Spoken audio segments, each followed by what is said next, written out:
समाप्त हो जाए।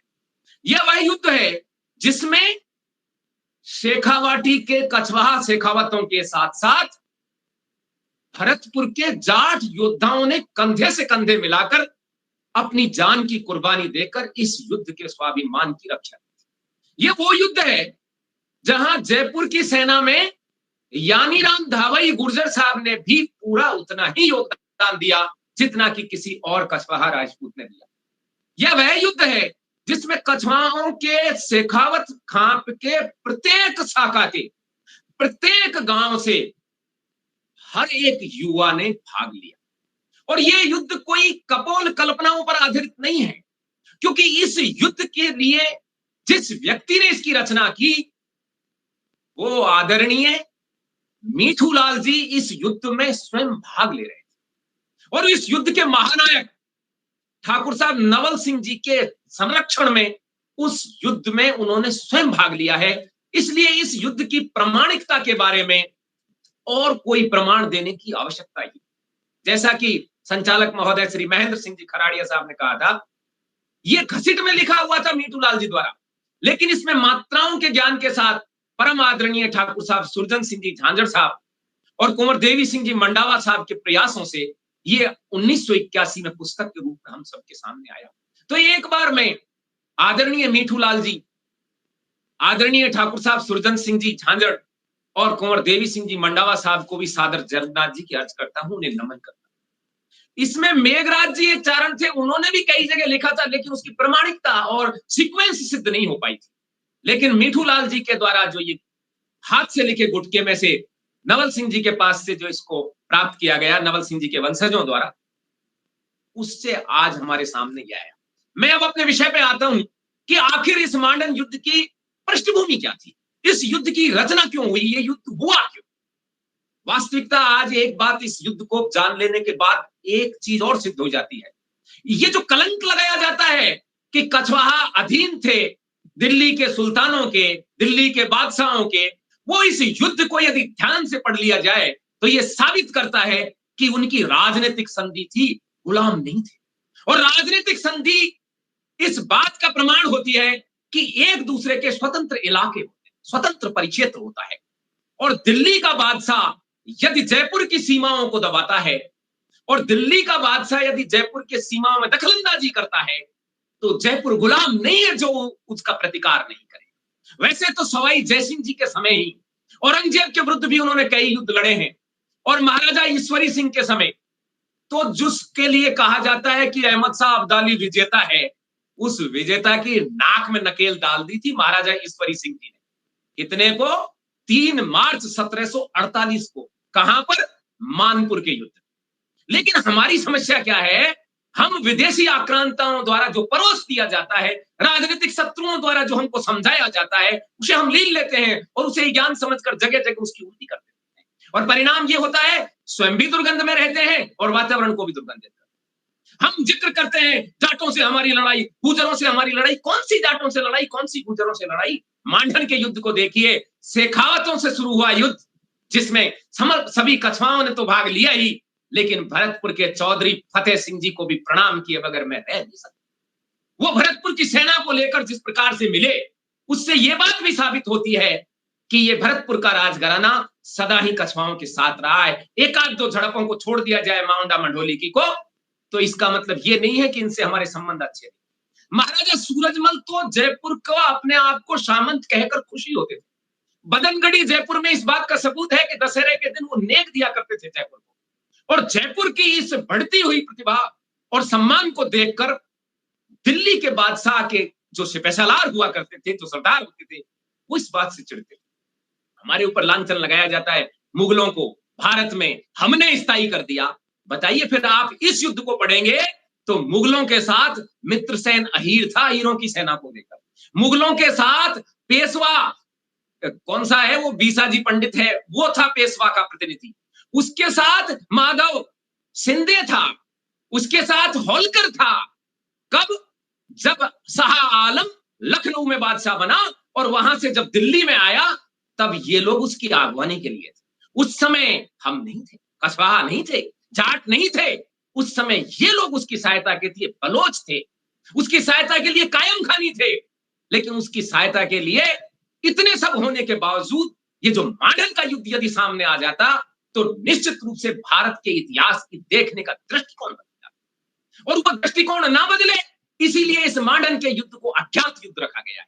वैसे तो जितने युद्ध हमने विजय किए हैं उन युद्धों का जिक्र ही नहीं किया जाता, लेकिन मांडन का युद्ध आज हमारी जिम्मेदारी बनती है कि हम सब इसको सबके समक्ष रखें। अब मैं बात करता हूं इस युद्ध का कारण क्या था। इस युद्ध का जो कई अनेक कारण थे। पहला कारण था दिल्ली में जो उथल पुथल हो रही थी। दिल्ली शासक कमजोर तो पड़ गए थे, लेकिन उनके एक मंडली थी और उस मंडली के लोग चाहते थे कि दिल्ली पर जब महाराजा सूरजमल ने दिल्ली से मात्र 4-5 कोस तक अपना साम्राज्य बना लिया, रोहिल्लों ने रोहिलखंड से लेकर आगरा से निकलते हुए दिल्ली के सीमाओं में टच कर लिया, और ये सब जयपुर के महाराजा के नेतृत्व में और उनके संरक्षण में हो रहा था। इस बात को दिल्ली का सुल्तान जानता था, लेकिन उसकी हिम्मत नहीं हो रही थी कि जयपुर पर सीधा सीधा आक्षेप कर सके। अब हम जयपुर की स्थिति पर बात करते हैं। सवाई जयसिंह जी के बाद महाराजा ईश्वरी सिंह जी, और फिर उसके बाद जो उनको धोखा दिया नाथानी ने कि 1 लाख कछवा मेरी खोशा में रखे हैं, और बाद में वो मिल गया था इन पेशवाओं से, इन होलकरों से, इन सिंधियाओं से, और जब इनसे मिलने के बाद उनके साथ ये विश्वासघात हुआ तो वो इसको सहन नहीं कर पाए। और माधो सिंह जी जो कि ये मानते थे कि मैं चूंकि मेवाड़ की राजकुमारी से पैदा हूं और मैं ही दिल्ली का या जयपुर का शासक बनना चाहता हूं, वो बूंदी के हाड़ा सरदार और कई लोगों को लेकर वो चाहते थे शासन करना, लेकिन जब भाई ईश्वरी सिंह जी ने आत्महत्या कर ली तो उन्होंने उन्हीं होलकर पेशवाओं की सेनाओं को मार भगाया, सिंधिया की सेना को मार भगाया और जयपुर के शासक बने। माधो सिंह जी के समय जयपुर ने बहुत उन्नति की और जयपुर की तरफ कोई आंख उठाकर देख नहीं पाया। श्री माधोपुर भी माधो सिंह जी के समय ही बना है, और उनके पुत्र पृथ्वी सिंह जी जब इस बहुत कम उम्र में शासन पर बैठे, माधो सिंह जी का मांडा और मंडाली के टाइम का युद्ध माधो सिंह जी के टाइम का युद्ध है। राव प्रताप सिंह जी नरूका जो उस समय माचाड़ी के जागीरदार थे और जयपुर के अधीन सामंत की तरह थे, उनसे कई बार उनका अनबन हुई, कई बार सुधरा, कई संबंध हुए, लेकिन मांडा मंडोली के युद्ध में राव प्रताप सिंह जी नरूका ने जिस प्रकार से दोस्ती छोड़कर भाई का साथ दिया, उससे प्रसन्न होकर के जयपुर के महाराजा ने उनको राजगढ़ की और ये सारी दुर्ग को निर्माण की इजाजत दी। और धीरे धीरे राव प्रताप सिंह जी नरूका 2.5 गांव की जागीर से लेकर अलवर जैसा विशाल साम्राज्य इसी काल में बना पाए थे। और इस युद्ध जो मांडन का युद्ध है, इसी के आखिर साल में दिसंबर में उन्होंने ये अलवर राज्य की स्थापना की। एक कारण, एक उथल पुथल ये चल रही। दूसरी तरफ मिर्जा नजफ खान जो था वो दिल्ली के बादशाह को सशक्त कर रहा था। दिल्ली का बादशाह शाह आलम द्वितीय लखनऊ में बहुत दिनों तक रहा, और जब वो यहां आता है दिल्ली, तब लोगों ने यह जाना कि दिल्ली का बादशाह जीवित है। तब वो उसकी आगवानी के लिए पेशवाओं की सेना, सिंधे की सेना, आपके होलकर की सेना, अहीरों की सेना, बलेचों की सेना, आपके कायम खानियों की सेना, कायम खानी चाहते थे कि झुंझुनू का अधिकार उन्हें फिर दे दिया। बलोच इस पूरे एरिया की सूबेदारी और फौजदारी चाहते थे, जिसको पहले कानोड़ कहते थे, जो महेंद्रगढ़ नाम से जाना जाता है, और नारनौल है। ये सारे की सारे दिल्ली में एकत्रित होते हैं, और दिल्ली में एकत्रित होकर नजफ खान, मिर्जा नजफ खान कहता है कि मैं जाटों को वापस जीत लूं, आगरा छीन लूं, रोहेलों से छीन लूं और तुम्हें लाकर दे दूं, तुम्हारे कोष में जमा कर दूं, यदि मुझे इजाजत। शाह आलम ने उसको इजाजत दे दी, और नजफ कुली खान जो मिर्जा नजफ खान का सबसे विश्वस्त व्यक्ति था, उसको लेकर के भरतपुर में वो लोग वहां जाकर जाटों का दमन करने चले गए। वहां स्थिति यह थी कि सोनोखर के किले में हमारे जो जाट योद्धा थे वो मरनी मारनी का युद्ध लड़ रहे थे, और कामा के किलेदार के जरिए जयपुर की सेना द्वारा उनकी सहायता की जा रही थी। इस बात को मिर्जा नजफ खान भी जानता था, दिल्ली का सुल्तान भी जानता था, लेकिन सीधे सीधे आक्षेप नहीं लगा। जब इन्होंने ये जान लिया कि सोनोखर में जाटों को नहीं जीता जा सकता जब तक कि कामा पर अधिकार नहीं कर दिया जाए, तो इन्होंने कामा के ऊपर अधिकार कर लिया। और कामा में ये नजफ कुली खान को मिर्जा नजफ खान ने, ये दो व्यक्ति हैं, नजफ कुली खान अलग है और मिर्जा नजफ खान अलग है। मिर्जा नजफ खान ने नजफ कुली खान को कहा कि तेरे को इस किलेदारी दे दी जाएगी, दुर्गाध्यक्ष बना दिया जाएगा कामा का, तू इसे जीत। और उस युद्ध पर जब वो जीतने के लिए आया तो अब कछवाओं को ये कोई भय नहीं था, सीधे सीधे उन खुलेआम जाटों का साथ दिया, और जाट और कछवाओं की एक संयुक्त शक्ति इस बार में बन गई। अब इसी बीच क्या होता है, अब हम इस युद्ध के महानायकों पर आते हैं। मांडन के महानायक हैं ठाकुर नवल सिंह जी, जो नवलगढ़ के संस्थापक भी हैं और केसरी सिंह जी जो उनके भाई थे, उनके 3 पुत्र इस युद्ध के महानायक, जिनमें बाघ सिंह जी खेचड़ी, जिसके अंदर हमारे सूरजमल जी बिसाऊ और हनुमंत सिंह जी मुंडलो, ये तीनों युवक थे। और ठाकुर नवल सिंह जी इनसे थोड़े से ज्यादा थे, क्योंकि काका लगते थे। ये चारों धीरे धीरे ये सिंगाना के ऊपर इन्होंने अपना अधिकार कर लिया, जो कि सिंगाना बिल्कुल नजदीक लगता है नारनौल के। और नारनौल के ऊपर, दादरी के किले के ऊपर नजफ कुली खान चढ़ता गया। इनके साथ देखिए समरू नाम का एक व्यक्ति है, जो फ्रांसीसी जनरल है, जो माउंडा मंडोली के युद्ध में जयपुर के विरुद्ध जवाहर सिंह के साथ था, भरतपुर के जवाहर सिंह के साथ। और संभवतः जवाहर सिंह जी को बचाकर भागने में उसी का सबसे बड़ा योगदान था, उसी की रणनीति थी, और उसको भगा के लेके यहां आ गए। वो समरू ने देखा कि अब जाट कमजोर पड़ रहे हैं, तो वो नजफ खान के साथ हो गया और बादशाह के साथ शामिल हो गया। वो समरू तो खाने में और गोला बारूद में बड़ा एक्सपर्ट था। उसकी वयू रचना बहुत जबरदस्त होती थी। हालांकि उसकी वयू रचना हमने तोड़ी है, माउंडा मंडोली के युद्ध में उसका सब फेल हो गया था, वो तोप ताप सब छीन ली गई। उस समरू को लेकर नजफ कुली खान आगे बढ़ता है, तो रेवाड़ी का एक सरदार है मित्रसेन अहीर, वो इनसे अहीरों की सेना को लेकर मिलता है और वो कहता है कि मैं आपके साथ हूं। इसी बीच कांटी पर अधिकार की भी बात है। कांटी भी उस समय जयपुर के अधीन था, जो कांटी पास अपने कानावास बैरियर के पास में है, जो बॉर्डर आजकल लगता है राजस्थान का, और नारनौल से 17-18 मील या कुछ कोस दूर। वहां पर कांटी पर भी उन्होंने अपना अधिकार करना चाहा, और ये उत्पात मचाते हुए इन्होंने पहले दादरी को जीतना चाहा, नारनौल को जीतना चाहा। नारनौल का जो राव था वो काफी दिनों तक वीरता से लड़ता रहा, लेकिन उसकी वीरता से लड़ाई के बाद भी समरू ने उनके साथ समझौता कराकर ये कहा कि भाई ये समझौता हो गया, और वो राव इनके साथ मिल गया, मामला सेट हो गया, मामला तय हो गया, कितने रुपए देने हैं और कितनी रकम देनी है, ये हरजाना खजाना और जो साल भर का जो लगता था वो तय।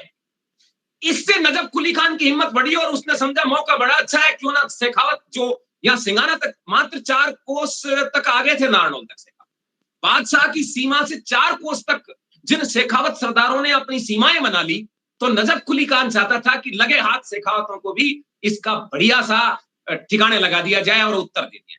हालांकि समरू ने उनको समझाया कि मेरे आजमाए हुए हैं ये, मैंने माउंडा मंडोली के युद्ध में इनको आजमाया हुआ है, इनके साथ लड़ना तुम्हारी मौत को दावत देना है, लेकिन वो माना नहीं।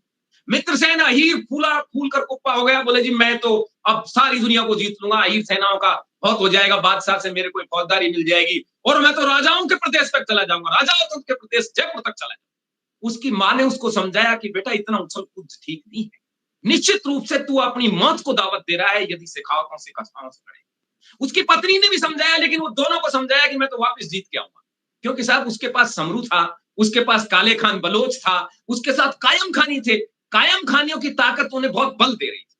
दादरी और कानौर यानी महेंद्रगढ़ को जीत लेने के बाद नजफ कुली खान ने यह मान लिया कि सिंगाना को और खेजड़ी के किले को भी मैं तोड़ दूं। जब उसको समरू ने यह कहा कि सिंगाना और खेजड़ी के इस भोपालगढ़ किले को तुम इसलिए नहीं तोड़ सकते क्योंकि ये किले पहाड़ पर हैं और इनके रक्षक शेखावत वीर हैं, इसलिए तुम इस भूमि चक्कर में मत रहो कि कानौर जीत लिया, दादरी जीत लिया, नारनौल जीत लिया।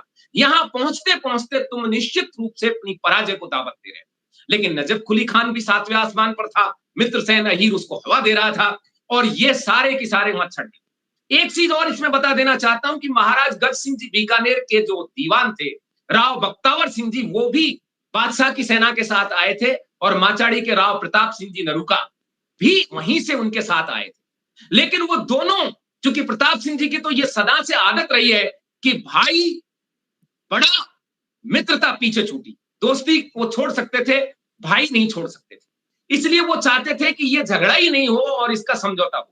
महाराजा बीकानेर ने संदेश भेजकर बख्तावर को, जो मेहता थे बख्तावर सिंह जी, उनके पास ये संदेश भेजा कि नजफ कुली खान से शेखावतों का समझौता कराया जाए।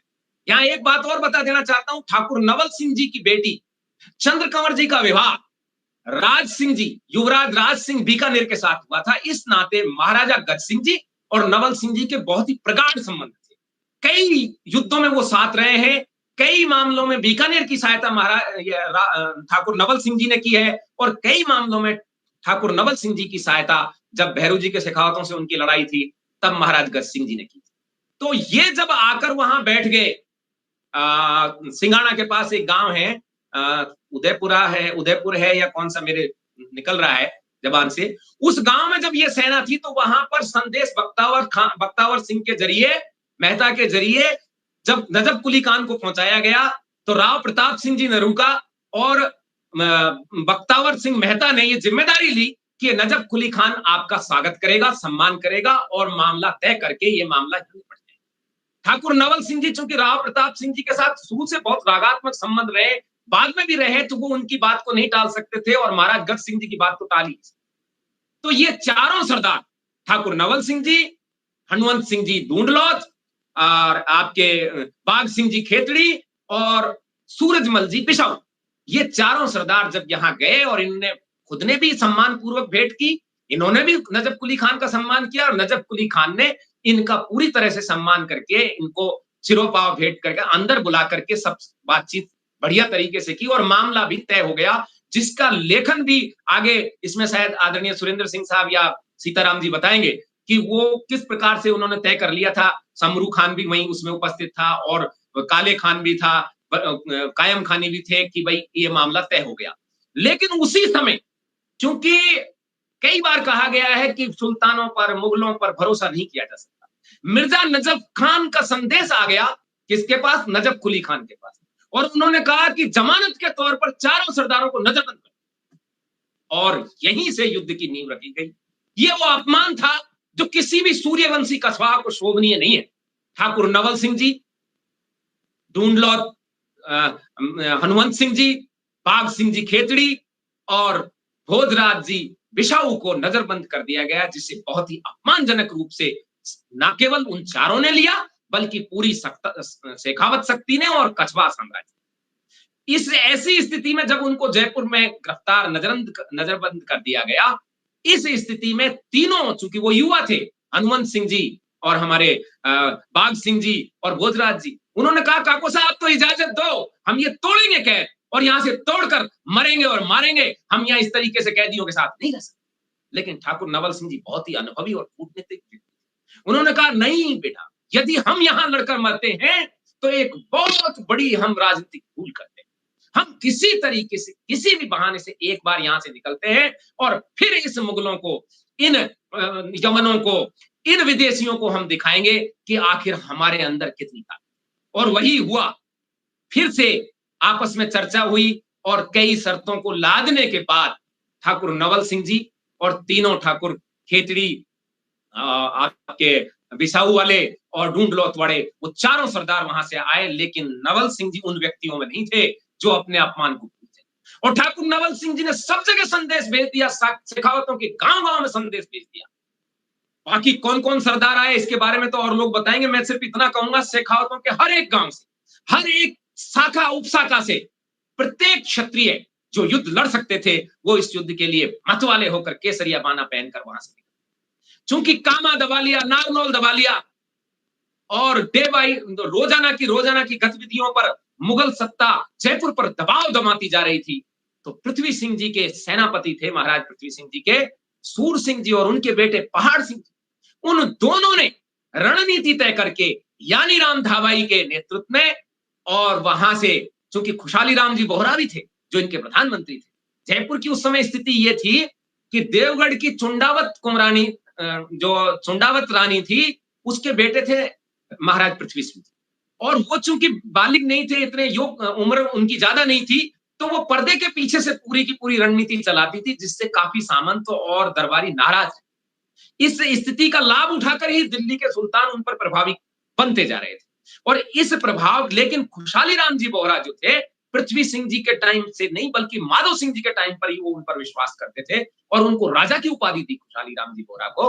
और खुशहाली राम जी बोहरा का प्रधानमंत्री, आप देखिए एक जाति ब्राह्मण भी मिल गई, हालांकि बहुत ही नग्न संख्या में वो व्यक्ति मिला था, जाति नहीं मिली थी। खुशहाली राम बोहरा, यानी राम धाबाई, इन सब के नेतृत्व में जयपुर भी सेना लेकर तैयार था। चूंकि जाट पहले अपमानित हो चुके थे, राजा जवाहर सिंह की मृत्यु के बाद जाटों के पास में कोई बड़ा ऐसा बहुत बड़ा योद्धा नहीं था। उस समय भरतपुर के अंदर भी नवल सिंह जी, राजा नवल सिंह राज करते थे, लेकिन उसके पास रामदत्त जाट और चौधरी फतेह सिंह जैसे योद्धा थे, जिनके कुशल नेतृत्व में बाकी जाट वीरों को उन्होंने शेखावत की मदद के लिए कांटी में भेज दिया। और यहीं पर वो सारे के सारे एकत्रित हो गए।